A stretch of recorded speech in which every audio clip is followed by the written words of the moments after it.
अपने आका को दिया जोर का झटका। धीरे से बीजेपी पर लगातार हमला करने वाले अब बीजेपी की करेंगे गुणगान। कमलनाथ फिर निशाने पर। कांग्रेस छोड़ने वाले ज्यादातर कमलनाथ से नाराज। मध्य प्रदेश में राहुल गांधी की भारत जोड़ो यात्रा के बीच बीजेपी ने कांग्रेस में सेंध लगा दी। पूर्व सीएम और प्रदेश कांग्रेस अध्यक्ष कमलनाथ के खास नरेंद्र सलूजा ने बीजेपी का दामन थाम लिया। शुक्रवार सुबह वे सीएम शिवराज सिंह चौहान की मौजूदगी में बीजेपी में शामिल हो गए। नमस्कार, आप देख रहे हैं नारद मुनि लाइव और मैं हूं आपके साथ जुबैर कुरैशी। दोस्तों, आखिर क्या वजह रही जो कमलनाथ के खासम खास और वफादार माने जाने वाले नरेंद्र सलूजा को कांग्रेस छोड़कर बीजेपी का दामन थामना पड़ा? देखिए नारद मुनि की ये रिपोर्ट। कांग्रेस के मीडिया प्रभारी व कमलनाथ के सबसे ज्यादा वफादार लोगों में शुमार रहे ये वही नरेंद्र सलूजा है जो बीजेपी और मुख्यमंत्री पर ट्वीट कर लगातार हमले करते रहे थे। उन्होंने शुक्रवार को मुख्यमंत्री शिवराज सिंह चौहान ने बीजेपी की सदस्यता ग्रहण कराई। इस दौरान वन मंत्री विजय शाह, बीजेपी मीडिया प्रभारी लोकेंद्र पारिशर आदि मौजूद थे। बीजेपी में शामिल होने के बाद नरेंद्र सलूजा ने अपने आका रहे कमलनाथ पर गंभीर आरोप लगाए हैं। हालांकि सलूजा के बीजेपी में शामिल होने की स्क्रिप्ट 8 नवंबर को लिखी जा चुकी थी। इंदौर में हुए कार्यक्रम के बाद बीजेपी नेताओं की टीम सक्रिय हो गई थी। इधर कांग्रेस नेताओं ने कहा कि सलूजा को 13 नवंबर को ही 6 साल के लिए निष्कासित कर दिया गया था। सूत्र बताते हैं कि 3 दिन पहले बीजेपी प्रदेश अध्यक्ष बी डी शर्मा की भी सलूजा को लेकर बातचीत हो चुकी थी। उधर ज्वाइनिंग करते ही कमलनाथ पर उन्होंने हमला बोला। उन्होंने कांग्रेस को छोड़ने की वजह भी बताई। कमलनाथ जी जब मध्य प्रदेश में 1 मई 2018 को आए थे, उन्होंने सबसे पहले पत्र का हवाला देते हुए मुझे अपना मीडिया कोऑर्डिनेटर बनाया था। उनके साथ 5 साल से काम कर रहा था। मीडिया का उपाध्यक्ष भी रहा। लगातार उनसे जुड़कर काम कर रहा था। जब से मैं उनसे जुड़ा हूँ, कई लोगों ने कहा था कि 1984 के दंगों में कमलनाथ का नाम है। मुझे लगता था कि राजनीतिक विद्वेषता के कारण कुछ लोग ऐसा करते हैं। साथ ही साथ आपको बता दें कि उन्होंने कहा कि इस बीच 8 नवंबर को मैं उनके साथ गुरु नानक जी प्रकाश पर्व पर इंदौर के खालसा स्टेडियम गया। वहां उन्होंने मत्था टेका। इस बीच देश के प्रसिद्ध कीर्तनकार मनप्रीत सिंह कानपुरी, जिन पर सिखों की आस्था है, वो सबके लोकप्रिय हैं और उन्होंने जो शब्द कहे वो आज तक मेरे कानों में गूंज रहे हैं, जिन्हें सुनकर मैं 2 से 3 दिन सो नहीं पाया। उन्होंने कहा था कि यहाँ एक नेता का सम्मान हो रहा है जिसने 1984 के दंगों में टायर डालकर लोगों को जिस भीड़ ने जलाया उसका नेतृत्व किया। और कानपुरी ने कीर्तन करने से मना कर दिया कि मैं इंदौर में कदम नहीं रखने की बात कही। वो उनके शब्द थे जिसने मेरी आत्मा को झकझोर दिया। कमलनाथ जी जब मध्य प्रदेश में 1 मई 2018 को आए थे तो उन्होंने सबसे पहला पद मुझे देते हुए अपना मीडिया कोऑर्डिनेटर बनाया था। उनके साथ 5 साल से काम कर रहा हूं, मीडिया का उपाध्यक्ष भी हूं और लगातार उनके साथ जुड़ के काम कर रहा था। लेकिन जब से मैं उनके साथ जुड़ा हूं, कई लोगों ने मुझे कहा कि 84 के दंगों में उनका नाम है, लेकिन मैं उन चीजों को खारिज करता था। मुझे लगता था कि शायद राजनीतिक विद्वेष के कारण कुछ लोग ऐसा कहते हैं। लेकिन 8 नवंबर को जब गुरु नानक देव जी के प्रकाश पर्व के साथ मैं उनके साथ इंदौर के खालसा स्टेडियम पे गया, जब हम मत्था टेके वहां पे और हमने जब वहां मनप्रीत सिंह कानपुरी जो प्रसिद्ध देश के कीर्तनकार है, जिसमें पूरे देश के सिख श्रद्धालुओं की आस्था है और सब उनको बेहद प्रिय मानते हैं, जो उन्होंने शब्द कहे वो एक एक शब्द मेरे कानों में आज तक गूंज रहे हैं। 2-3 दिन तक तो मैं सो नहीं पाया जब उन्होंने कहा कि एक ऐसे नेता का सम्मान हो रहा है जिसने 84 के दंगों में टायर डाल के लोगों को जिस भीड़ ने जलाया उसका नेतृत्व किया। जो हमारे पिता है गुरु तेग बहादुर जी, जिनका शहीदी स्थल रकाबगंज दिल्ली में गुरुद्वारा, उस भीड़ पर हमले के वो दोषी है। ये बुज़दिल कौम है, ये मरी हुई कौम है। कैसे आप लोगों ने ऐसे नेता का सम्मान होने दिया और आप लोगों ने सहन कैसे किया? मैं कीर्तन नहीं करूंगा, मैं कभी इंदौर पैर नहीं रखूंगा। तो वो जो उनके शब्द है उसने मेरी आत्मा को झकझोर दिया।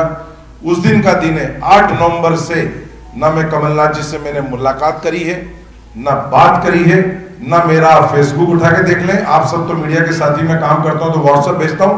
8 तारीख से मैंने ना कमलनाथ जी का, ना कांग्रेस का, ना कोई ट्वीट, ना कोई फेसबुक, ना कोई सूचना, न किसी कार्यक्रम में शामिल हुआ। यहाँ तक कि उनके जन्मदिन पे सबसे पहले मैं तलवार भेंट करता था, हर वर्ष के फोटो है मेरे, इस बार जन्मदिन पे बधाई देने भी नहीं आया। नरेंद्र सलूजा का यह भी कहना है कि 8 नवंबर से मैंने कमलनाथ जी से मुलाकात और बात नहीं की, ना ही कांग्रेस के लिए काम किया, किसी कार्यक्रम में भी शामिल नहीं हुआ। हर साल उनके जन्मदिन पर तलवार भेंट करता था, लेकिन इस बार मैंने बधाई भी नहीं दी। मैं उस व्यक्ति के साथ नहीं रह सकता, इसलिए ऐसे पद, व्यक्ति और पार्टी को ठोकर मार दी। मेरे लिए पहले धर्म समाज है, इसलिए मैं बीजेपी, शिवराज, वीडी शर्मा से जुड़ा हूँ। वहीं नरेंद्र सलूजा के बीजेपी में शामिल होने पर सीएम शिवराज ने कहा कि प्रधानमंत्री मोदी के व्यक्तित्व व कृतित्व से प्रभावित होकर नरेंद्र सलूजा बीजेपी परिवार में सम्मिलित हो रहे हैं। भाजपा एक वैभवशाली, गौरवशाली राष्ट्र के निर्माण के लिए मोदी जी के नेतृत्व में काम कर रही है। राष्ट्र पुनर्निर्माण का हिस्सा भी सलूजा जी भी हैं। नरेंद्र सलूजा के आने से भाजपा मजबूत होगी। एक नेता जो अपने तर्कों के आधार पर अपनी बात रखते हैं, भाजपा के पास होंगे। मैं भाजपा परिवार में सलूजा जी का स्वागत करता हूं। परिश्रम पूर्वक पार्टी का कार्य करें और देश के निर्माण में अपना अमूल्य योगदान दे। शुभकामनाएं। प्रधानमंत्री श्रीमान नरेंद्र मोदी जी के व्यक्तित्व और कृतित्व से और बाकी कारण को स्वयं बताएंगे से प्रभावित होकर आज भारतीय जनता पार्टी के इस परिवार में सम्मिलित हो रहे हैं। एक वैभवशाली, गौरवशाली, संपन्न और समृद्ध भारत के निर्माण के लिए मोदी जी के नेतृत्व में काम कर रही है और राष्ट्रीय पुनर्निर्माण का हिस्सा अब हमारे सलूजा जी हैं। उनके आने से भारतीय जनता पार्टी को मजबूती मिलेगी, बहुत बल मिलेगा और एक ऐसा नेता जो अपने तर्कों के और तथ्यों के आधार पर अपनी बात रखते हैं, भारतीय जनता पार्टी के पास होंगे। मैं भारतीय जनता पार्टी परिवार में उनका हृदय से स्वागत करता हूं। सलूजा के कांग्रेस छोड़कर बीजेपी का दामन थामने कांग्रेस के मीडिया विभाग ने बयान जारी किया। कांग्रेस ने कहा कि पार्टी विरोधी गतिविधियों के कारण सलूजा को 13 नवंबर 2022 को पार्टी से निष्कासित कर दिया गया था। सलूजा लगातार दूसरी पार्टी के संपर्क में थे और पार्टी विरोधी गतिविधियों में लिप्त थे। उनकी इन गतिविधियों की सूचना प्राप्त होने के बाद उन्हें पार्टी से 6 साल के लिए निष्कासित कर दिया गया था। पार्टी में प्रतिबद्ध और अनुशासित कार्यकर्ताओं का पूरा सम्मान है, लेकिन अनुशासनहीनता और गद्दारी करने वाले व्यक्तियों के लिए कांग्रेस पार्टी में जगह नहीं है। पार्टी से निकाले गए गद्दार वहां जा सकते हैं, जहां जाने के बाद सार्वजनिक मंच से उन्हें विभीषण कहा जाता है।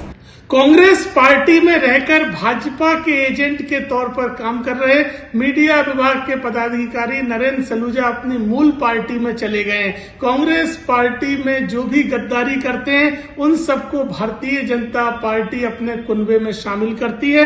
केवल और केवल कांग्रेस के गद्दारों की पार्टी बन के रह गई है। कांग्रेस पार्टी को लगातार शिकायतें मिल रही थी और प्रमाणित तौर पर यह तथ्य है कि नरेंद्र सलूजा पार्टी विरोधी गतिविधियों में शामिल हैं। यहां तक कि भाजपा के एजेंट के तौर पर कांग्रेस में काम कर रहे थे। इसलिए 13 नवंबर 2022 को कांग्रेस पार्टी द्वारा नरेंद्र सलूजा को पहले ही पार्टी से निष्कासित कर दिया गया था। जब इनके झूठ फरेब का भांडा फूट गया तो अपनी मूल पार्टी जिसके एजेंट के तौर पर काम कर रहे थे उसमें शामिल हो गए हैं। ऐसे गद्दारों के भाजपा में शामिल होने से कांग्रेस पार्टी को कोई अंतर नहीं पड़ने वाला है। कांग्रेस ने 13 नवंबर को एक लेटर जारी किया था जिसमें सलूजा को पार्टी से 6 साल के लिए निकाले जाने की बात लिखी है। नरेंद्र सलूजा इससे पहले भाजपा शिवराज पर लगातार हमलावर रहे हैं। दरअसल इंदौर में बीते दिनों प्रकाश पर्व पर हुए विवाद को लेकर कांग्रेस खेमे की तरफ से सलूजा पर साजिश रचने के आरोप लगाए जा रहे थे। सूत्रों की माने तो उसके बाद से कमलनाथ ने सलूजा को पीसीसी आने से तक मना कर दिया था। इसके पहले जब मध्य प्रदेश कांग्रेस की मीडिया विभाग की टीम बनाई गई थी और के मिश्रा को अध्यक्ष बनाया गया था, तब भी सलूजा ने अपने उपाध्यक्ष पद से इस्तीफा दे दिया था। हालांकि बाद में कमलनाथ से बातचीत के बाद वे वापस मीडिया विभाग के उपाध्यक्ष का काम संभाल रहे थे। बहरहाल कमलनाथ के वफादार माने जाने वाले नरेंद्र सलूजा में कांग्रेस को ऐसे समय झटका दिया है जब वे राहुल गांधी की भारत जोड़ो यात्रा के चलते पूरे जोशो खरोश में नजर आ रही थी। तो दोस्तों, आपको हमारी ये खबर कैसी लगी, अपनी राय कमेंट करके हमें ज़रूर बताएं, और ख़बर पसंद आए तो उसे लाइक करें, शेयर करें, और हाँ, चैनल को सब्सक्राइब करना ना भूलें। नमस्कार, जय हिंद।